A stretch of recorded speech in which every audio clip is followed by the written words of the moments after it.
নবীজি বললেন, আবু হুরায়রা তুমি পড়বা সুবহানাল্লাহ, আলহামদুলিল্লাহ, লা ইলাহা ইল্লাল্লাহ, আল্লাহু আকবার। এখানে 4টা বলেছেন, কয়টা? সুবহানাল্লাহ, আলহামদুলিল্লাহ, লা ইলাহা ইল্লাল্লাহ, আল্লাহু আকবার। এরে আবু হুরায়রা, তুমি একবার সুবহানাল্লাহ পড়বা, জান্নাতে তোমার জন্য একটা গাছ হয়ে যাবে। একবার আলহামদুলিল্লাহ পড়বা, জান্নাতে আরেকটা গাছ হয়ে যাবে। একবার লা ইলাহা ইল্লাল্লাহ পড়বা, জান্নাতে একটা গাছ হয়ে যাবে। একবার আল্লাহু আকবার পড়বা, জান্নাতে একটা গাছ হয়ে যাবে। জান্নাতের গাছগুলা কেমন? জান্নাতের গাছ এত দামি, তামাম পৃথিবীর সমস্ত গাছগুলি বিক্রি করা হলেও জান্নাতের একটা গাছ কিনা সম্ভব হবে না। কোন সুবহানাল্লাহ।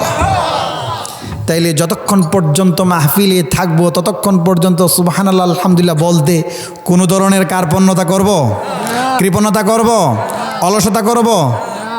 সুবহানাল্লাহ, আলহামদুলিল্লাহ, লা ইলাহা ইল্লাল্লাহ, আল্লাহু আকবার শুধু মাহফিলের ভিতরে সীমাবদ্ধ থাকবে এমন যেন না হয়। আপনি রাস্তা দিয়ে হাঁটতেছেন, পড়েন না সুবহানাল্লাহ, সুবহানাল্লাহ, আলহামদুলিল্লাহ, আলহামদুলিল্লাহ। আপনি ক্ষেত নিরাইতেছেন, পড়েন না আপনি আলহামদুলিল্লাহ, আলহামদুলিল্লাহ, লা ইলাহা ইল্লাল্লাহ, আল্লাহু আকবার পড়েন। দোকানে বসে আছেন, কাস্টমার নেই, পড়েন না। মা বোনেরা রান্নাবান্নার কাজ করতেছে, রান্নাবান্নার কাজ হাত দিয়ে করতেছে, অন্যান্য অঙ্গ প্রত্যঙ্গ দিয়ে করে, জিহ্বা দিয়ে তো আর কাজ করতেছে না। মা বোনেরা পড়ুক না এগুলি, সুবহানাল্লাহ, আলহামদুলিল্লাহ, লা ইলাহা ইল্লাল্লাহ, আল্লাহু আকবার। এগুলি পড়বে, দুনিয়ার কাজও হবে, জান্নাতের পাথেও জান্নাতের সম্বলও অর্জিত হয়ে যাবে। কোন সুবহানাল্লাহ। আমরা আমল করবো তো ইনশাআল্লাহ? মনে থাকবে? বলেন ইনশাআল্লাহ। ভাইয়েরা আমার, এখনও যারা এদিক সেদিক ঘোরাফেরা করতেছেন, মেহরবানি করে চলে আসেন। প্রধান বক্তা উনি অত্যন্ত বড় আলেম এবং অত্যন্ত বড় বুজুর্গ। সামান্য সময় পরেই আপনাদেরকে অত্যন্ত গুরুত্বপূর্ণ বয়ান শোনাবেন। আপনারা সবাই আসবেন, এমনি আমি ছেড়ে দেব, হুজুর বসে বয়ান করবেন। মন খুলে প্রাণ খুলে বয়ান শুনবো, আমল করব। বলেন ইনশাআল্লাহ।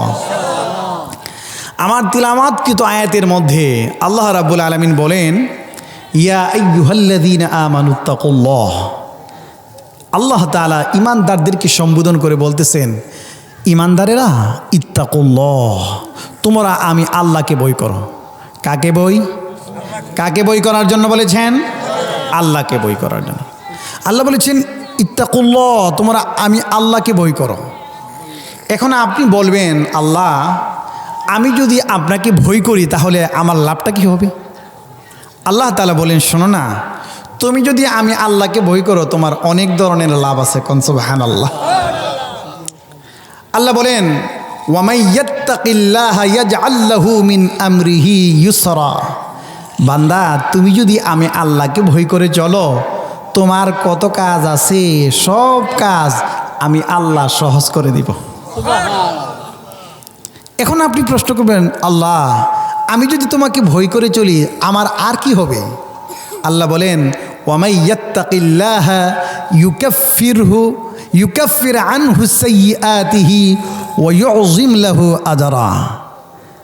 আল্লাহ বলেন, তুমি যদি আমি আল্লাহকে ভয় করে চলো, আমি আল্লাহ তোমার গুনাহ মাফ করে দিব, আমি আল্লাহ তোমাকে বড় বড় পুরস্কার দান করব। কোন সুবহানাল্লাহ।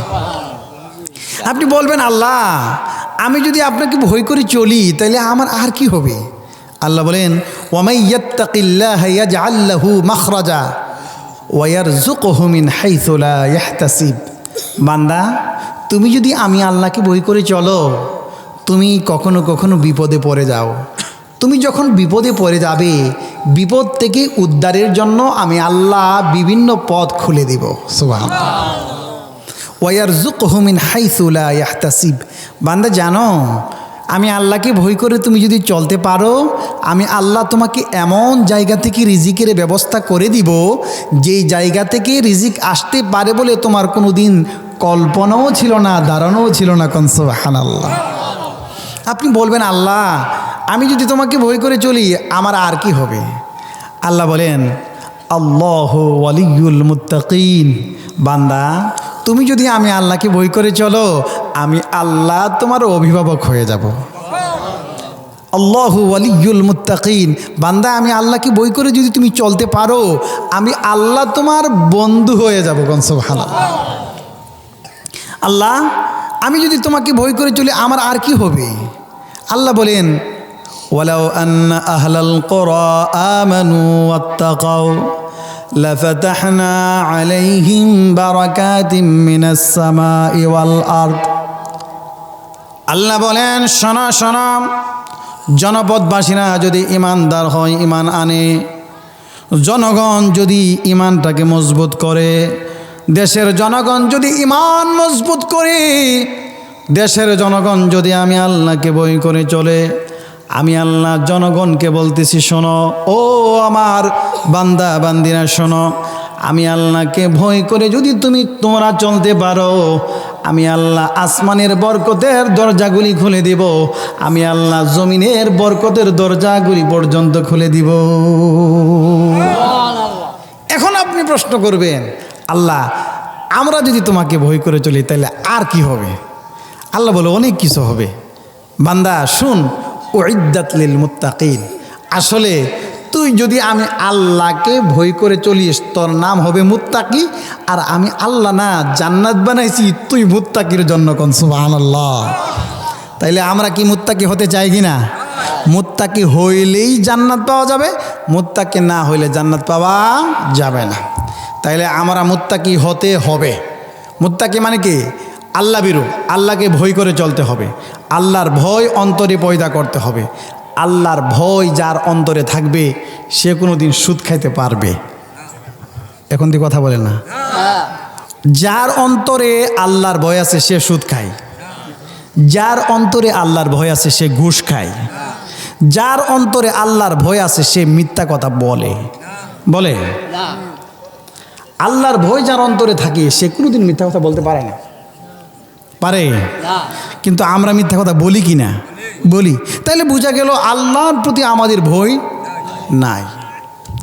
অথচ যারা মিথ্যা কথা বলে তাদের উপর স্বয়ং আল্লাহর লানত কন্যা। নাউযুবিল্লাহ।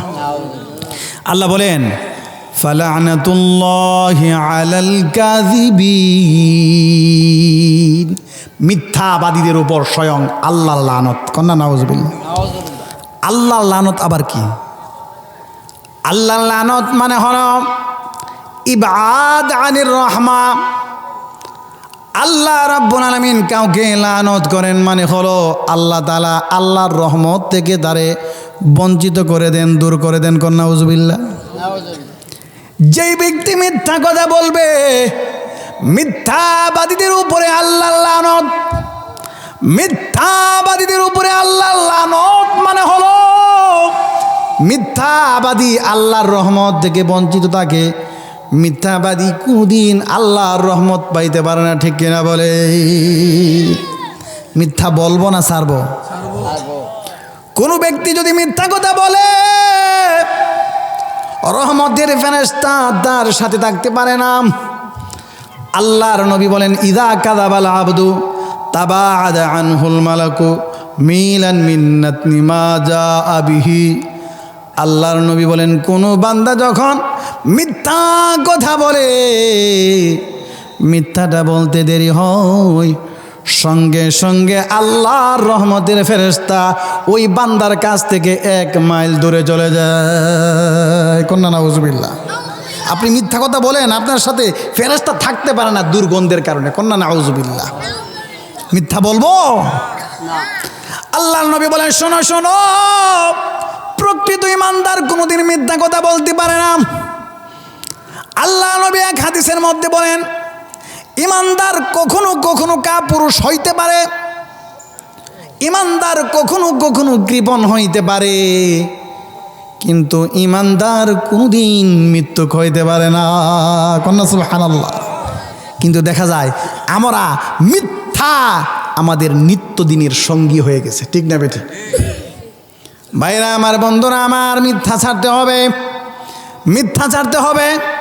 হুজুর মিথ্যা ছাড়লে আমার এই পণ্যটা বিক্রি করা যাবে না, মিথ্যাটা বললে বিক্রি করা যাবে। ঠিক না বেঠিক? আছে কি না? আল্লাহর নবী বলেন মান তারাকাল কিযবা ওয়া হুয়া বাতিলুন বুনিয়া লাহু ফি রাবাদিল জান্নাহ। আল্লাহর নবী বলেন, কোনো ব্যক্তি যদি একবার মিথ্যা কথা পরিত্যাগ করে, লোকটা এখন মিথ্যার আশ্রয় নিলে পণ্যটা বিক্রি করতে পারত, কিন্তু আল্লাহর ভয়ে সে মিথ্যা কথা ছেড়ে দিয়েছে, মিথ্যা বলে নাই। মিথ্যার আশ্রয় নিলে পণ্যটা বিক্রি করতে পারত, লাভ করতে পারত, কিন্তু আল্লাহর ভয়ে মিথ্যা কথা বলে নাই, মিথ্যাকে ছেড়ে দিল। আল্লাহর নবী বলেন, কোনো ব্যক্তি যদি মিথ্যা কথা একবার মাত্র ছেড়ে দেয়, একবার মিথ্যা পরিত্যাগ করার কারণে আল্লাহ রাব্বুল আলামিন জান্নাতের কিনারায় তার জন্য একটা বালাখানা তৈরি করে দেয়। একটা মিথ্যা কথা ছাড়বেন, জান্নাতে এক একটা করে বিল্ডিং হয়ে যাবে। কোন সুবহানাল্লাহ।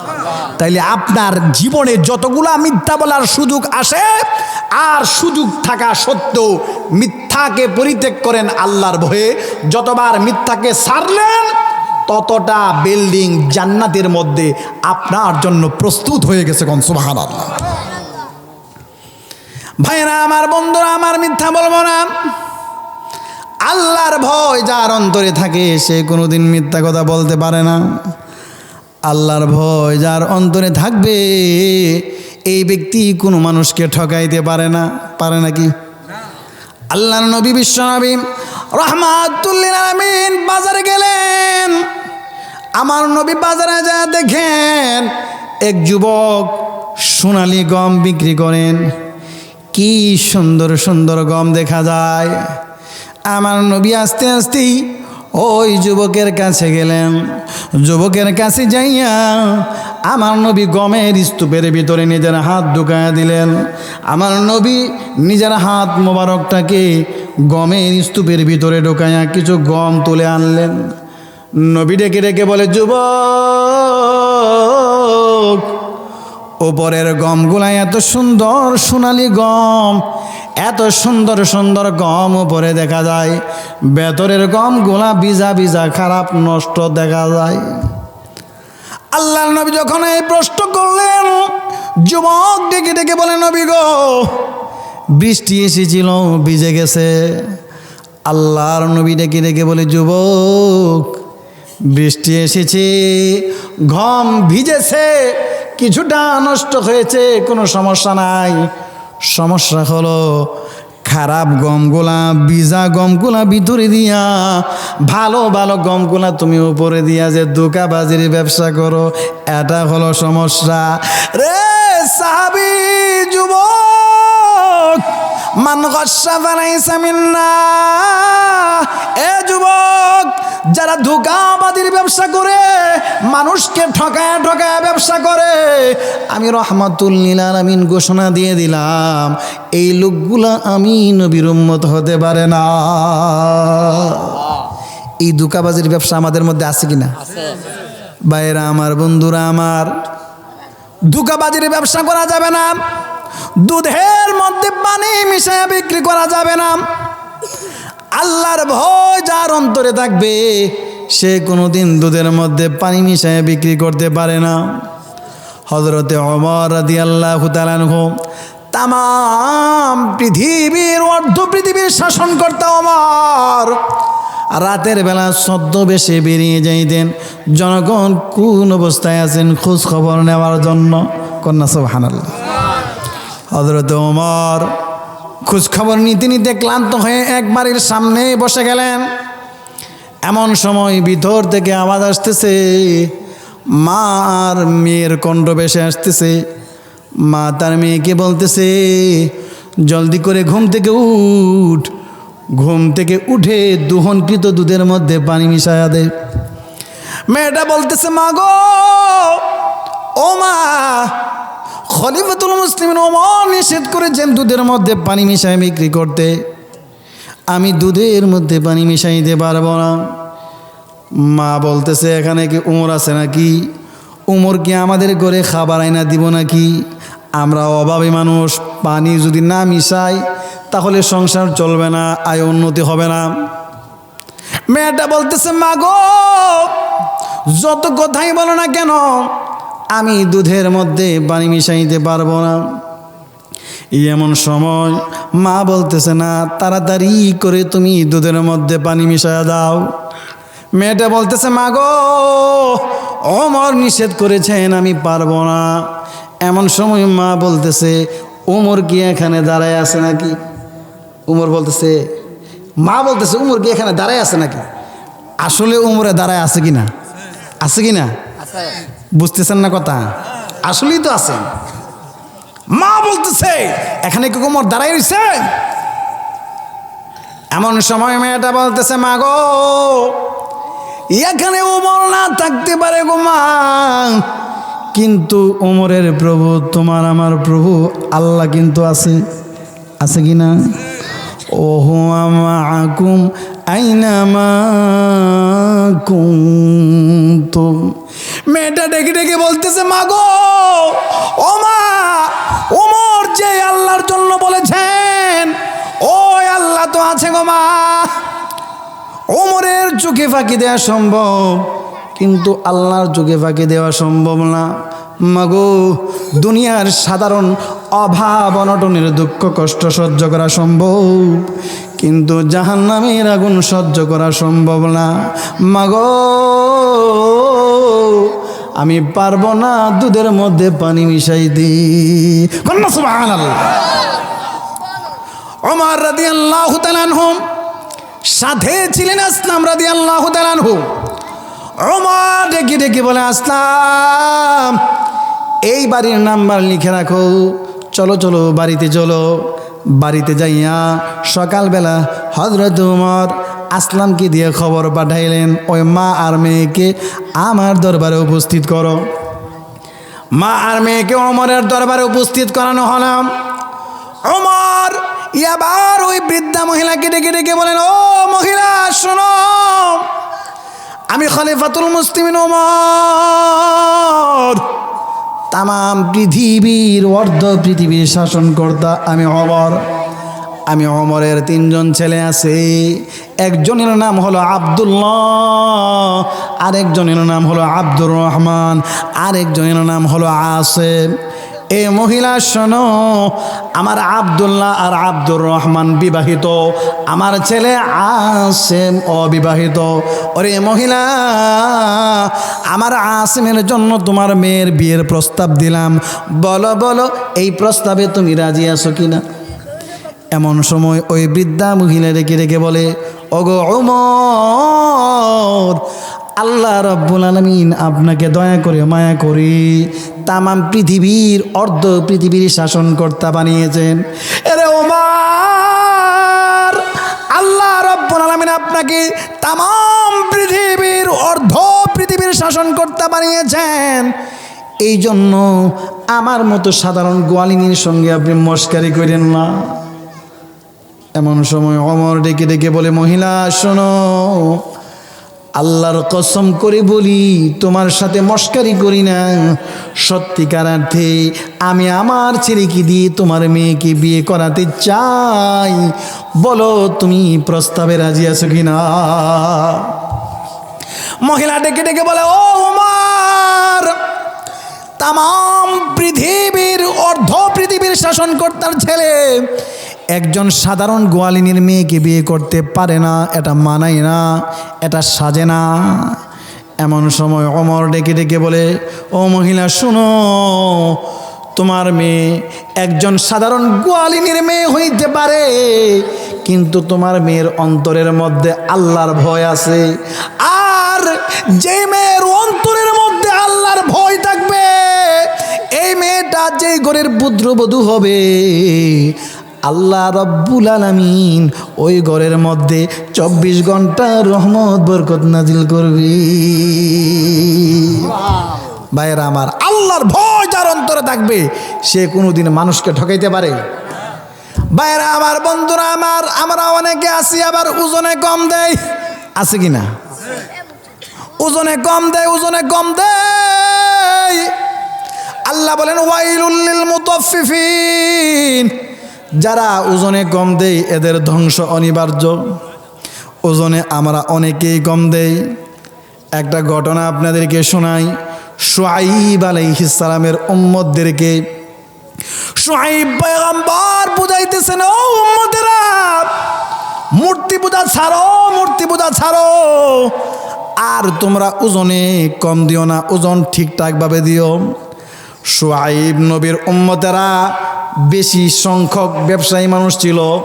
এরা এমনভাবে ব্যবসা করত, ওজনে কম দিত, কিন্তু ওজনে যে কম দিত কাস্টমার বুঝতে পারতো না। শুআইব পয়গম্বর উম্মতদেরকে বোঝান, ও উম্মতেরা, ওজনটা সঠিকভাবে দিবা, ওজনের মধ্যে ভেজাল করবা না, ওজনে কম দিবা না।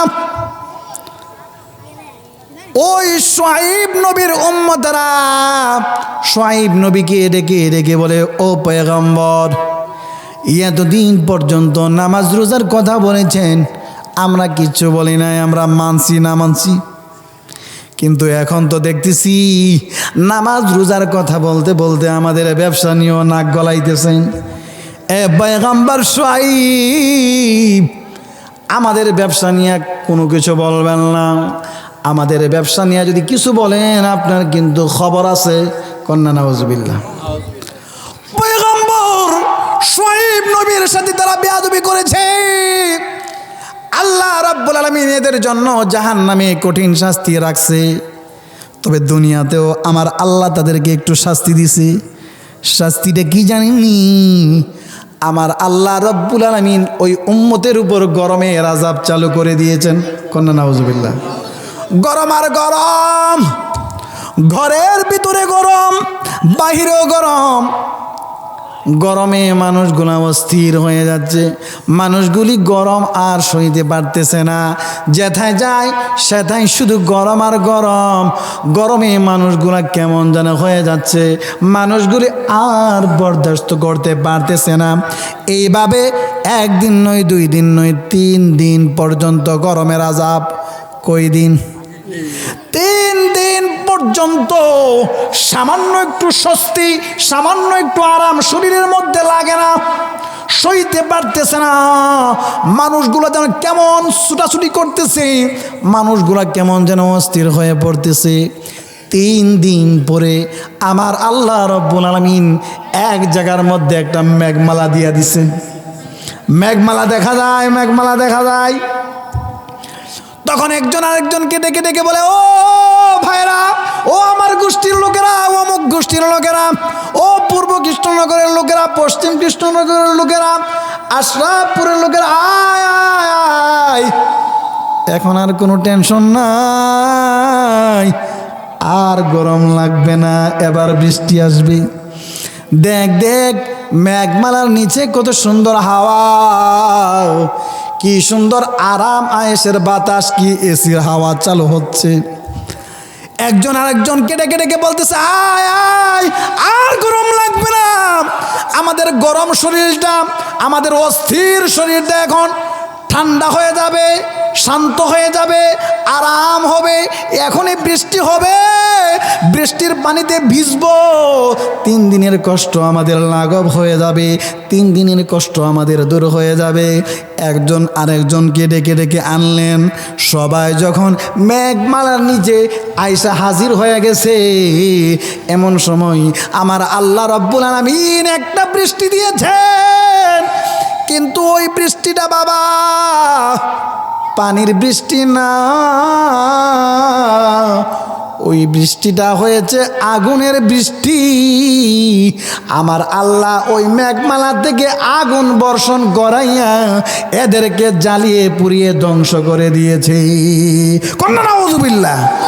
ফাআখাযাহুম আযাবু ইয়াউমিজ যুল্লাহ। আল্লাহ রাব্বুল আলামিন বলেন, এদেরকে মেঘাচ্ছন্ন দিবসের আযাব পাকড়াও করেছে।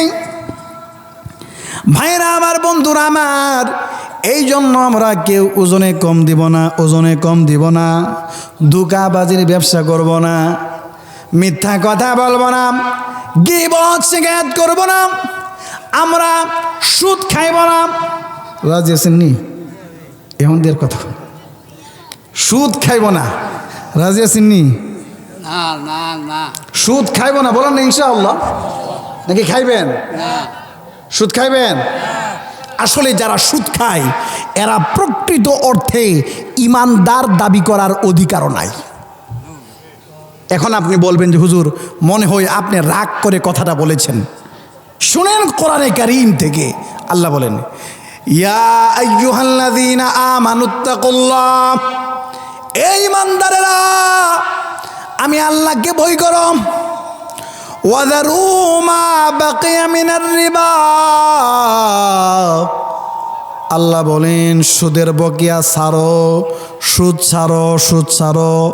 ওয়াযারু মা বাকিয়া মিনার রিবা ইন কুনতুম মুমিনিন। আলেম উলামারা যারা আছেন তারা বুঝতেছেন, আল্লাহ বলেন ইন কুনতুম মুমিনিন, যদি তোমরা ইমানদার হতে চাও, যদি তোমরা ইমানদার হিসেবে বাঁচতে চাও, যদি ইমানদার হিসেবে মরতে চাও, যদি ইমানদার হিসেবে হাসরের দিন উঠতে চাও, যদি তোমরা তোমাদেরকে ইমানদার হিসেবে হাসরের দিন আল্লাহর কাছে হাজির করাতে চাও, তাহলে তোমাকে সুদ ছাড়তেই হবে। আল্লাহ বলছেন ইং কুনতুম ইং মানে যদি, কুনতুম মুমিনিন যদি তোমরা ইমানদার হিসেবে উঠতে চাও, ইমানদার হিসেবে বাঁচতে চাও, ইমানদার হিসেবে পরিচয় দিতে চাও, তাহলে তোমাকে সুদ ছাড়তেই হবে। হুজুর ছাড়তাম না, না ছাড়লে কি হইছে? আল্লাহ বলেন না ছাড়লে কি হবে? ফাইল্লাম তাফআলু ফাযানু বিহারবিম মিনাল্লাহি ওয়া রাসূলিহি। আল্লাহ বলে শোনো শোনো, সুদ খাইয়া ইমানদার দাবি করার অধিকার তোর নাই।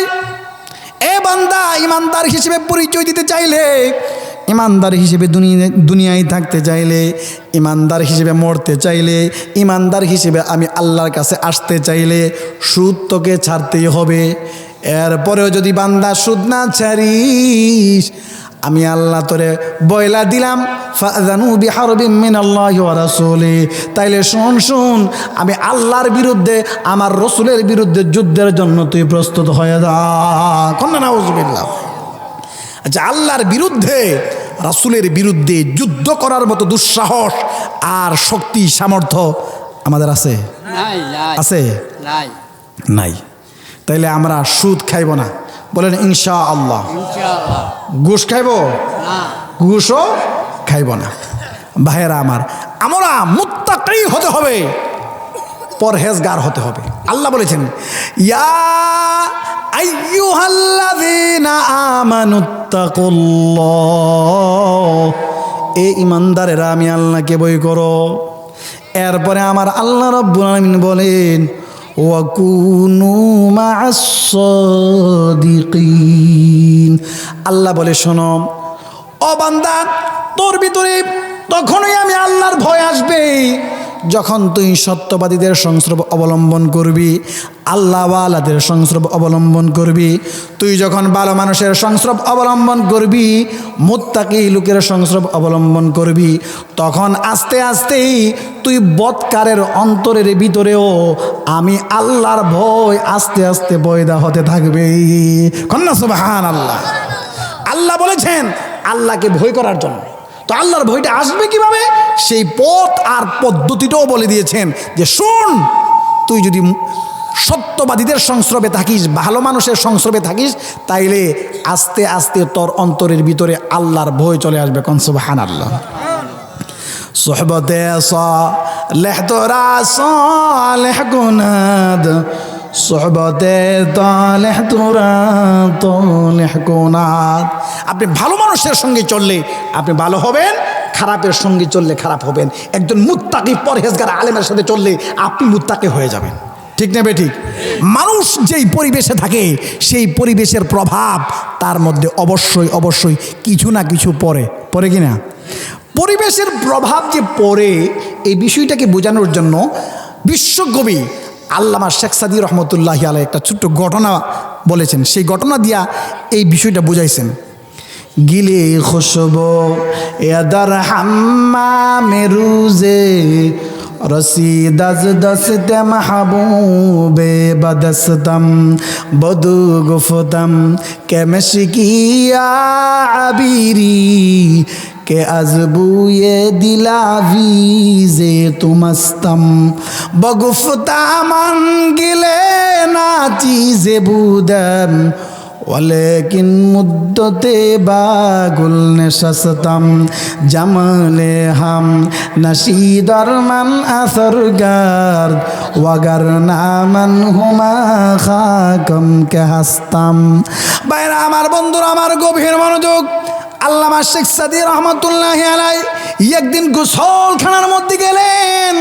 গোসলখানায় যাইয়া একটা মাটির ডেলা হাতে নিলেন। এক বন্ধুর হাত থেকে মাটির ডেলাটা হাতে নিয়া এবার তাকায়া দেখেন মাটির ডেলা থেকে সুঘ্রাণ বের হচ্ছে। এবার মাটির ডেলাকে সম্বোধন করে আল্লামা শেখ সাদী রহমতুল্লাহি আলাইহি বলতেছে, এ মাটির ডেলা, সত্যি করে বল, তুই মেশকো নাকি তুই আম্বর নাকি তুই আতরদান? তোর মধ্যে এত সুগন্ধি কেন ছড়াচ্ছে? তোর মধ্যে এত সুগন্ধি, আমি তো পাগল পারা হয়ে যাচ্ছি। বল বল তোর আসল পরিচয় কি? এমন সময় মাটি যেন বলতেছে, শেখ সাদী, আমি মেশকো না, আমি আম্বর না, আমি আতরদান না, আমি সাধারণ একটা মাটির ডিলা। তবে আমি মাটির ডিলা হলে কি হবে? আমি মাটির ডিলা কিছুদিন অমুকের ফুল বাগানের নিচে ছিলাম। প্রতিদিন গাছ থেকে কিছু কিছু ফুল ঝরে ঝরে আমার উপরে পড়তো। আমি ফুলের সাথে কিছুদিন ছিলাম। ফুলের সাথে থাকতে থাকতে আমি মাটির ডিলার ভিতরে ফুলের সুঘ্রাণ এসে গেছে। কোন সুবহানাল্লাহ। একটা মাটির ডিলা যদি ফুলের সুঘ্রাণ হাসিল করতে পারে ফুলের সংস্রবে, তাইলে আমরাও আল্লাহর ওলিদের সংস্রবে থেকে আমরাও মুত্তাকি হইতে পারবো। ঠিক কিনা বলেন? ভাইরা আমার, বন্ধুরা আমার, গভীর মনোযোগ, আমরা ভালো মানুষের সংস্রবে থাকবো, কিন্তু দেখা যায় আমরা ভালো মানুষের সঙ্গে চলতে চাই না, আমরা খারাপের সঙ্গে চলি বেশি। সুদখোরের সাথে আমি বেশি চলি, ঘুষখোরের সাথে আমি বেশি চলি, আছে না নাই? অথচ ভাইয়েরা আমার, বন্ধুরা আমার, কোন বন্ধু আপনার কাজে আসবে জানেননি? দুনিয়ার জমিনে কোনো মানুষ বন্ধু ছাড়া চলে না। কারো বন্ধু বেশি থাকে, কারো কম থাকে, কারো ধনী বন্ধু আছে, কারো গরিব বন্ধু আছে। তবে এই বন্ধুগুলার মধ্যে কোন বন্ধুগুলা কাজে আসবে? আল্লাহ রাব্বুল আলামিন বলেছেন, আল আখিল্লাউ ইয়াউমাইযিন বা'দুহুম লিবা'দিন আদুউন ইল্লাল মুত্তাকিন। আল্লাহ বলে, শোনো, শুধুমাত্র মুত্তাকি বন্ধুরা কাজে আসবে। যে বন্ধুর অন্তরের মধ্যে আল্লাহর ভয় আছে, এই বন্ধুটা হাসরের দিন তোমার কাজে আসবে। আল্লাহর ভয়ওয়ালা বন্ধু হাসরের দিন তোমার উপকারে আসবে, তোমার কাজে আসবে। মুত্তাকি বন্ধু ছাড়া যত বন্ধু আছে সবগুলা বন্ধু হাসরের দিন আপনার দুশমন হয়ে যাবে। এই জন্য আপনি আমি বন্ধু বানাইবো যার ভিতরে তাকওয়া আছে, আল্লাহর ভয় আছে, সে আমার বন্ধু হবে। যার ভিতরে তাকওয়া নাই, সে আমার বন্ধু হওয়ার যোগ্যতা রাখে না। ঠিক নেবে? ঠিক। ভাইরা আমার, বন্ধুরা আমার, আপনি ভালো মানুষের সঙ্গে চলবেন, ভালো হবেন। আর খারাপের সঙ্গে চললে আপনি খারাপ হবেন। খারাপের সঙ্গে চললে একবারে বেশি ভালো মানুষটাও খারাপ হয়ে যায়। ভাইরা আমার, বন্ধুরা আমার, ছোট্ট একটা ঘটনা বলা শেষ করি। উম্মে হাবিবা রাদিয়াল্লাহু তাআলা আনহা, উম্মে হাবিবা রাদিয়াল্লাহু তাআলা আনহা এবং তার স্বামী প্রথমে হিজরত করেছেন হাবশা দেশে। হাবশা দেশে হিজরত করার পরে উম্মে হাবিবা রাদিয়াল্লাহু তাআলা আনহা স্বপ্নে দেখেন ওনার স্বামীর চেহারাটা একেবারে বিকৃত হয়ে গেছে। তাকবীর, আল্লাহু আকবার, নারে তাকবীর।